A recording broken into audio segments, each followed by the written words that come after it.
Assalamu alaikum. I'm Dr. Nisar Akbar Khan. Today we are going to have a look on instruments of tonsillectomy. So let's begin with this. Our patient is lying supine.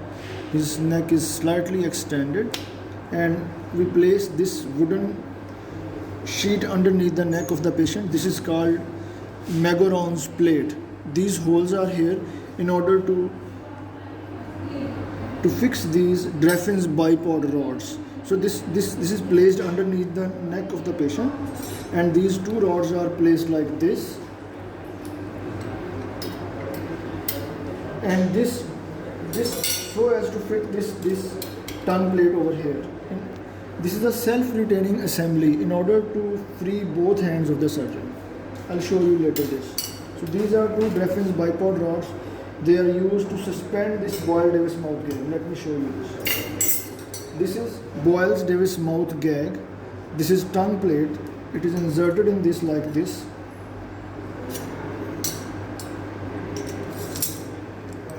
This is the lock. And here, after inserting into the mouth, this will keep the mouth of the patient open. So we'll have these two Dreffin's bipod rods like this. This is in the mouth of the patient, and this will be a self-retaining assembly so that both hands of surgeon will be free. So you have seen Dreffin's bipod rods, Magoron's plate. This is Boyle-Davis mouth gag with tongue plate. This is in order to keep the mouth of the patient open during surgery. This is adenoid curette.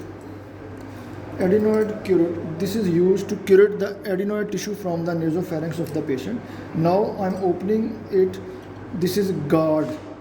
This is guard. This is to retain the removed or curetted adenoid tissue within its serrations. You can see the serrations over here. Adenoid curette with guard. This is used to curette the adenoid tissue from the nasopharynx of the patient. It is held like this. It is inserted behind the soft palate in the nasopharynx. It is firmly attached with the adenoid tissue and is dragged forward gently.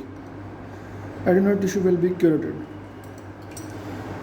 This is tooth forceps. This is in order to pack the pharynx, pack the throat of the patient in order to avoid spillage of secretions into the airway or into the esophagus.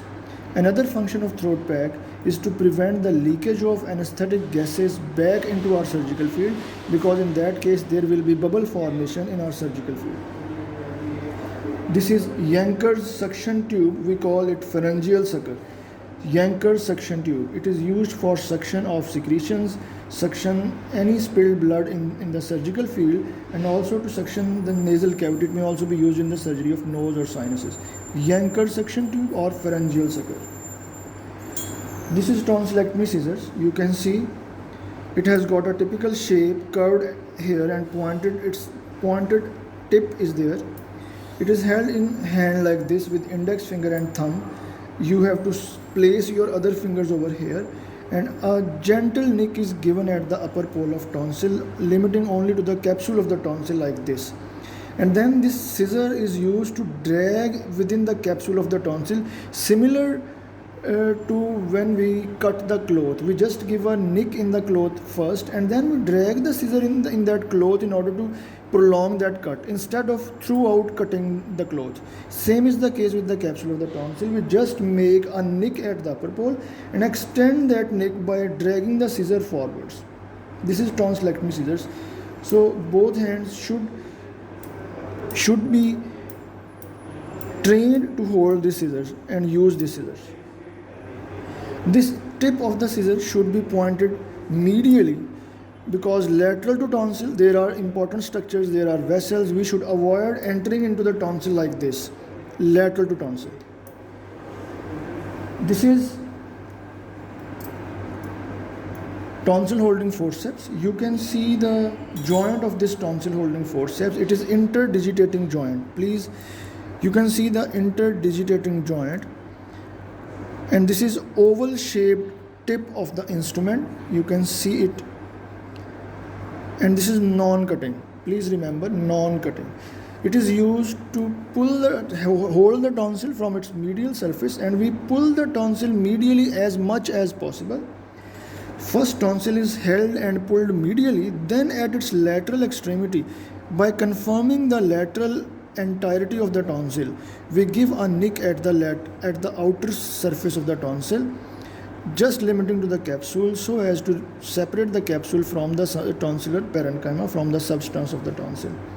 But the main point is hold and pull the tonsil fully towards the opposite side so that the lateral extremity of tonsil may be clearly visible and we may not leave any residual tonsillar tissue, because in that case there is risk of hemorrhage during surgery and there is also risk of secondary hemorrhage few days after surgery.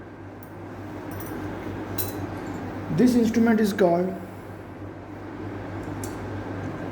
tonsillar dissector. So after giving a nick in the substance of the tonsil, when upper pole is slightly separated, we used to dissect the tonsil till we reach the lower pole. We are holding the tonsil from tonsil holding forceps and we are using it to dissect the tonsil till we reach the lower pole of the tonsil. This is called tonsillar snare, Eaves, E-V-E'(S), Eaves tonsillar snare. There is a wire at the end of this instrument. You can see the wire. This wire is open like this. So we insert the tonsil holding forceps like this, hold the tonsil, pull it from here, and when it fixes in the lower pole, we close the tonsillar snare. This tonsillar snare serves dual purpose. First, it crushes the tonsillar pillar, then it cuts. If we give a clean cut with scissor, that's a question. We can give a clean cut with scissor, but that will bleed. So this first crushes the lower pole of the tonsil, then it cuts. So there is less hemorrhage as compared to when we cut only with scissors. When we have removed the tonsil, then we use this instrument and this instrument. We place pack in the tonsillar fossa. This is called pillar retractor, anterior pillar retractor. This is used to retract the tonsillar pillar so as to expose the tonsillar fossa to provide hemostasis to any bleeding vessel. So this is used to visualize the tonsillar fossa by gently siding the anterior tonsillar pillar. This is tonsillar pillar retractor, anterior pillar retractor. It may also be used to retract the soft pillar. This is for when we require extreme retraction of the pillar, especially for the upper pole. So tonsillar anterior pillar retractor. These two instruments, they are used in combination with each other.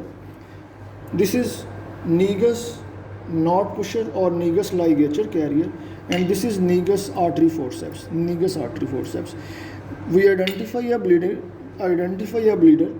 and we apply this Negus ligature carrier just like this at the bleeder. We throw a thread around this and then we push that ligature or that knot with the help of this ligature carrier and bring it over here. Then we apply a stitch over here and open this ligature carrier and stitch is applied. So these two instruments, they are less often used. They are used to ligate any bleeding vessel, or they are used to ligate and remove the lower pole of the tonsil.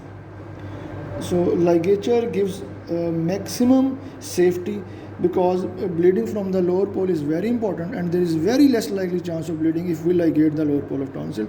So these are used in combination. This is Negus ligature carrier or knot pusher, and this is Negus artery forceps. Thank you very much.